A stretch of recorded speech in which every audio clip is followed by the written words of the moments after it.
आप देख रहे हैं शहर crime digital news channel. Lok Sabha चुनाव में सभी 29 सीटों पर कांग्रेस की करारी हार के बाद कांग्रेस में समीक्षाओं के दौर शुरू हो गए हैं। कांग्रेस आगामी रणनीति पर काम कर रही है।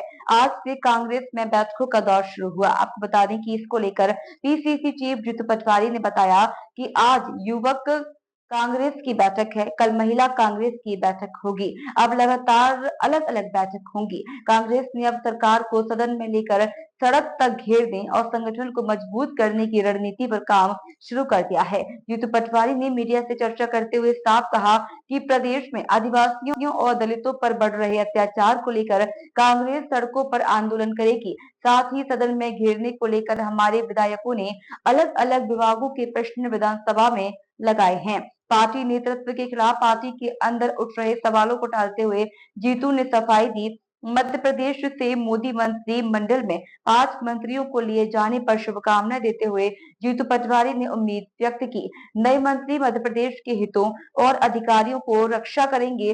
साथ ही जीतू पटवारी ने पार्टी को आगामी समय में एकजुट करने और जल्द ही कार्यकारिणी बनाने की भी बात कही। सर, अपराध मामलों को लेकर गठित कमेटी की आप लोगों ने बैठक की, क्या कुछ आया रिपोर्ट में? जैसा कि बार बार ये मध्य प्रदेश में सरकार जनता को एहसास करा रही है कि हम 3C की सरकार है, करप्शन, क्राइम और कर्ज।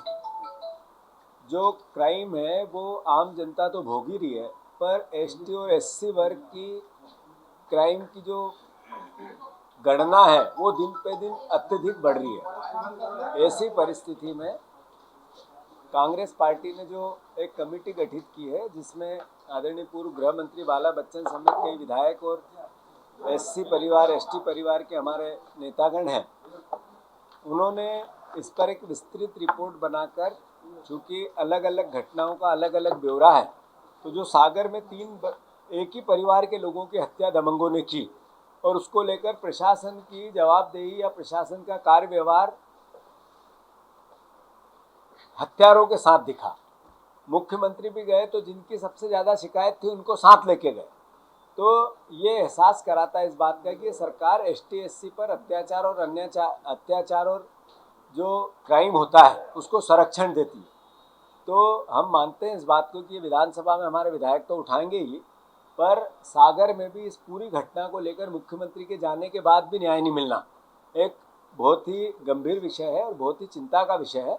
तो ऐसे में आज हमारी कमेटी जाएगी, उन्होंने अपना पूरा प्रोग्राम बनाया है, आने वाले समय में वहाँ प्रदर्शन होगा और जहाँ जहाँ ऐसी घटनाएं होगी वहाँ कांग्रेस पार्टी ST के हमारे परिवार के लोगों के साथ मुस्तैदी से खड़ी रहेगी, न्याय दिलाने को लेकर भी और ऐसी घटनाओं को रोकने को लेकर भी। जहाँ तक प्रश्न है विधानसभा का, उसमें भी हमारे विधायक पूरे ST SC पर जो अत्याचार अनाचार हो रहे हैं इसके खिलाफ मुखर रहे। सर, MP में जो हार हुई, RBI ने तो कर्जा रोक दिया है, अगर फिर से लेने जा रही है तो क्या RBI की गाइडलाइन के विपरीत जा रही है? अभी तो लेटर उनको जारी हुआ था। तो मैंने कहा ना, 3C का मुख्यमंत्री है हमारा, कर्ज, क्राइम और करप्शन, 3C का मुख्यमंत्री। अगर कर्जा ले रहा है तो सरकार ले रही है तो इसकी बात की जाएगी। सर, लक्ष्मण सिंह और अजय सिंह सवाल उठा रहे हैं कि जो कांग्रेस के नेता भाजपा में जा रहे थे तो रोका नहीं गया, आपके कार्यकाल को लेकर किया जा रहा है। कल लक्ष्मण सिंह ने कहा कि बैसाखी वाले अध्यक्ष बताया। नहीं, लक्ष्मण सिंह जी ने ये कहा, एक पिता अपने पुत्र को कहता है, एक बड़ा भाई छोटे भाई को कहता है कि पैरों पे खड़े हो जा, तो उनकी बात सही है, पैरों पे खड़े होना चाहिए।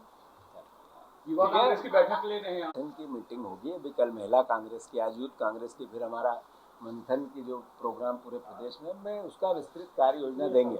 सबकी भावना एक है, हर मीटिंग की भावना है कि पार्टी की जो लगातार हार होना, इसका मतलब है संगठन में मजबूती लाना, और संगठन की मजबूती के लिए जो भरसक ईमानदारी से प्रयास होंगे वो सबको करना, पार्टी को एकजुट रखना और एक साथ रखना। और मैं मानता हूँ कि 29 सीटें हारने के बाद सवाल नहीं होते हैं, सीधे सीधे काम होता है, जवाब नहीं होते, सीधे सीधे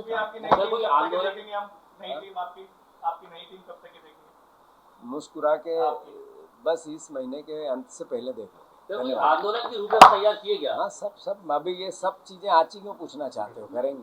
लेकिन अभी विधानसभा सत्र भी है 1 जुलाई से, तो उसको लेकर क्या रणनीति जो बातें हैं आपको विस्तृत रूप से बताई जाएगी। जहाँ तक अभी 3 दिन पहले चुनाव के परिणाम आए हैं, मोटे तौर पे कोई भी ऐसी बात जिससे कि नेचुरल स्वाभाविक आंदोलन करने पड़ेंगे, सड़क पे जाना पड़ेगा, संगठन मजबूत करने पड़ेगा, मीटिंग करनी पड़ेगी, मंथन करने पड़ेंगे, ये स्वाभाविक प्रक्रिया का एक हिस्सा है।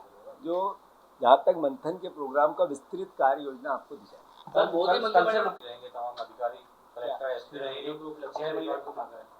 6 महीने का पिछला जो रिकॉर्ड है कामकाज का वो मांगा है। नहीं, अच्छी बात है ये। मध्य प्रदेश के मुख्यमंत्री को पहले करना था। कर सबसे ज़्यादा है वो तो उनके रिकॉर्ड में है, मुख्यमंत्री के नॉलेज में आता है। क्राइम कितने हो रहे हैं सर विदित है, हम बार बार चिल्ला रहे हैं। और करप्शन सर चढ़ के बोल रहा है, वो सारे जितने भी टोल नाके से लेके शराब की माफियागिरी से लेके जितने भी विभाग है उसका मैंने बार बार आपको बताया है कि ये सरकार अल्टीमेटली दलालों की सरकार है, तो ये करप्शन उनके थ्रू होता है। तो मोटे तौर पे ये सब बातें हमारे विधायक तैयारी कर रहे हैं, अलग अलग विभाग की कर रहे हैं और सारे प्रश्न लग रहे हैं। जब आप इस बार का सत्र आएगा तो विधायकों का जो मुखर आवाज़ है वो आपको सदन में भी दिखेगी और उसके बाद सड़क पे भी। धन्यवाद। तो 5 बधाई उन सबको, और ईश्वर करे वो मध्य प्रदेश के हितों और अधिकारों की रक्षा करे। जो डबल इंजन की सरकार ने 10 साल में मध्य प्रदेश की अर्थव्यवस्था चरमरा दी, नेचुरल है स्वाभाविक है, आरबीआई ने कर्ज देने से मना कर दिया, तो इन्हें इसका मतलब सर्टिफिकेट इससे ज़्यादा तो कुछ मिल नहीं सकता है।